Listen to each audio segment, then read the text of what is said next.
People who have great ability to concentrate, great ability to focus, great ability to define and stay consistently within their priorities tend to be very successful in this world. And self-discipline is an essential component in that, whether you're talking about some kind of academic achievement, some kind of musical achievement or athletic achievement or whatever it is, some achievement in the realm of business or the arts or science, generally comes to people who are very focused and who understand how to order their priorities. In a word, they are disciplined people. I've always been disciplined myself because I've always lived a disciplined life. I lived in a disciplined household, like there was no such thing as I don't want to. So even now, if I wake up and I don't want to do something, I don't need someone to tell me to do it, so I'll do it anyway. Being a man isn't about not feeling things. It's about acting the way you're supposed to act regardless of how you feel. We act. We're men of action. We get things done. So the world got built. All of it. You need to become a man of action. Stop worrying about how you feel. Stop worrying about what you're supposed to be doing. How about that? But what happens is, if you believe that there's very little potential, how much action are you going to take? Nothing, little. But they take little action, little results. Why? Because they have to start with a problem with their belief. They don't believe it's really going to happen for me. Maybe for Frank Kearns because he got the cool hair and stuff, or maybe it's for you because you're so driven, but it's not me. Maybe Tony Robbins because he's a freak, got these big teeth. Whatever their thought process is, right? They got this thing, right? And when you take a little potential with a little action, what kind of results do you get? Lousy little results. And when you get little results, what does that do to your belief? You go, see, I told you this was a waste of time. And then what happens? You tap even less potential. You take even less action. You get even worse results, and your belief gets even weaker. And this sucker feeds on itself until you are in a downward spiral. It's poisonous. It's poisonous and it's self-fulfilling. Now, what if something could happen that could come along and fill you with a sense of absolute certainty? Not like I believe, but where you know. In you guys' case, mine as well, we knew because we had to. Because we burned the boats. There was no other option. We had to find a way. We weren't going to live that way. We all did it in different ways and for different reasons, but in essence, that was it. If you get yourself in a state of certainty that this is going to work, I'm going to find a way, and if this doesn't work, I will make the way, then you tap a lot more potential. And when you're certain in your potential, you take massive action. When you take massive action, you really believe in something, you get great results. When you get great results, your brain goes, see, I told you I was a stud. I told you this thing would work out. Now you're even stronger. You tap more potential, take greater action, greater results. That's how you went from $300 in a week to $2,500 in 5 days to $100,000 in a month to $1 million in a day. Same thing with you. And we get momentum. That's why the rich get richer and the poor get poorer. If you just make a decision, it can be sometimes the day that starts you on a brand new journey. Sometimes when you look back on it, the day that you decided was just about as exciting as the day when you finally accomplished the project. That when you finally made the decision, you finally got through whatever barriers kept you from making that decision, and finally you made a decision. Now some decisions are incidental and some are small, and some are part of a working day. But sometimes decision making can be one of the most important days of your life. Maybe a decision you postponed, and now you understand the penalty of postponing that decision. You've got to do something, and finally you come to the conclusion, today is the day. I now decide. And whether you decide on a new direction, whether you decide on a refinement in philosophy, whether you decide to act when before you haven't acted, you decide on a series of things that you're going to do, you decide. Deciding can be such an incredibly important, very exciting, inspirational day. So that can be an incredible source of inspiration. Now, if you don't follow through, it's not going to last all that long.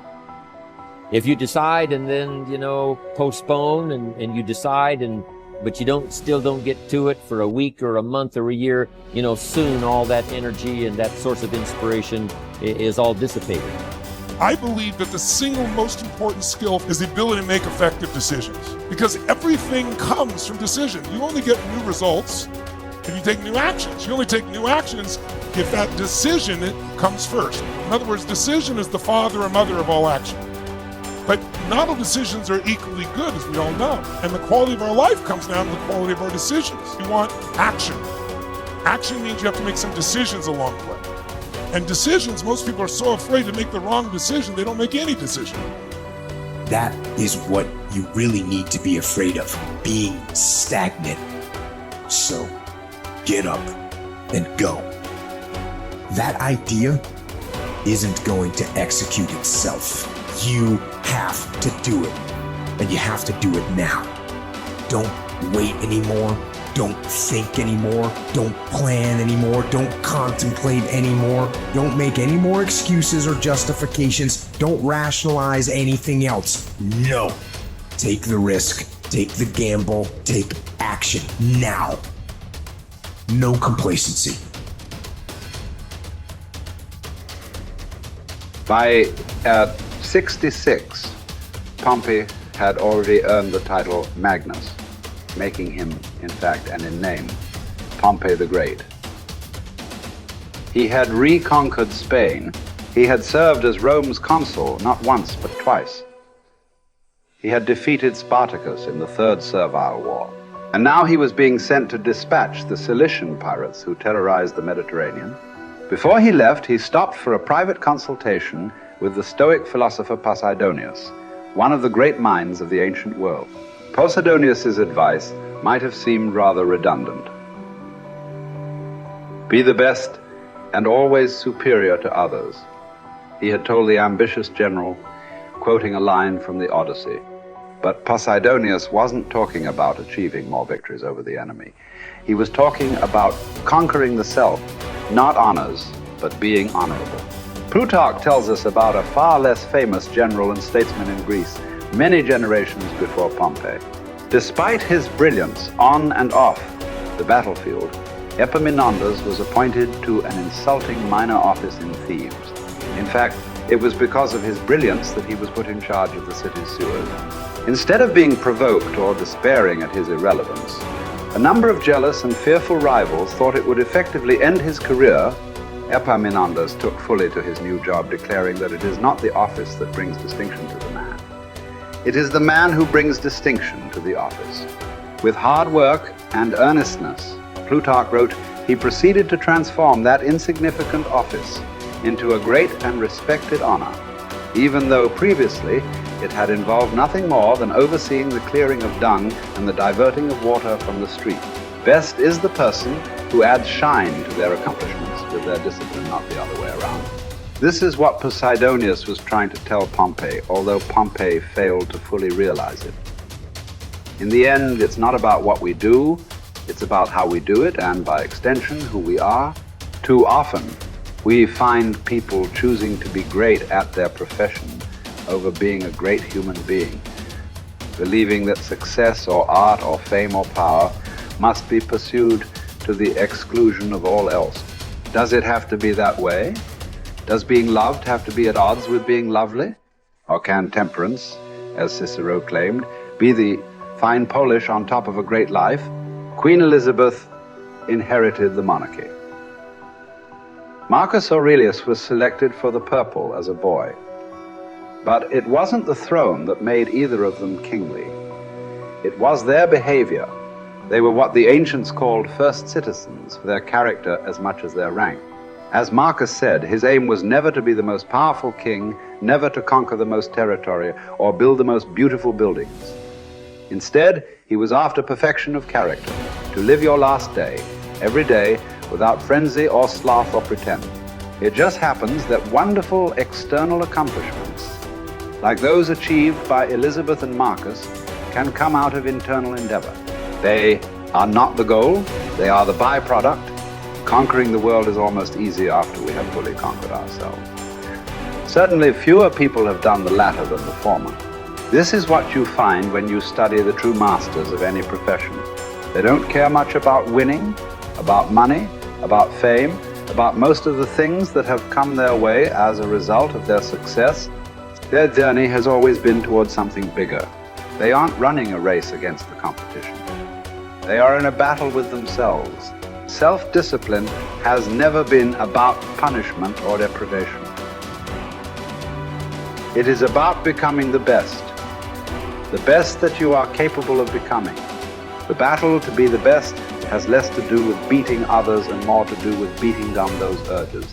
those flaws, those selfish instincts that every human has. There was never enough for Pompey, nothing sacred. His endless ambition, his insane love of glory, as Posidonius called it, would ally him with Caesar, setting in motion the destruction of the republic he once loved. He would wake up to this Faustian bargain eventually and fight valiantly to preserve Rome, but it would be too late. He would be defeated by Caesar's armies at Pharsalus in a day, losing everything that he had acquired, and then shortly thereafter losing his life as well. His last words would quote another ancient playwright, Sophocles: "Whoever makes his journey to a tyrant's court becomes his slave, although he went there a free man. By chasing the wrong kind of best, fame, fortune, power winning, Pompey had chained himself to the worst. It cost him everything." As it does for all of us, when we compromise, when we relax our discipline, when we make exceptions and do what is expedient instead of what we know is right. History is replete with great conquerors. There are far fewer generals who were great people. Talented writers, groundbreaking scientists, incredible athletes, bold entrepreneurs. All these types are rare. Rarer still, and all the more impressive, are those who manage to achieve these feats without losing control of themselves, without becoming slaves to their ambition, to their careers, to their urges. Who will you be? What race are you running? Who are you trying to beat? And is it for the best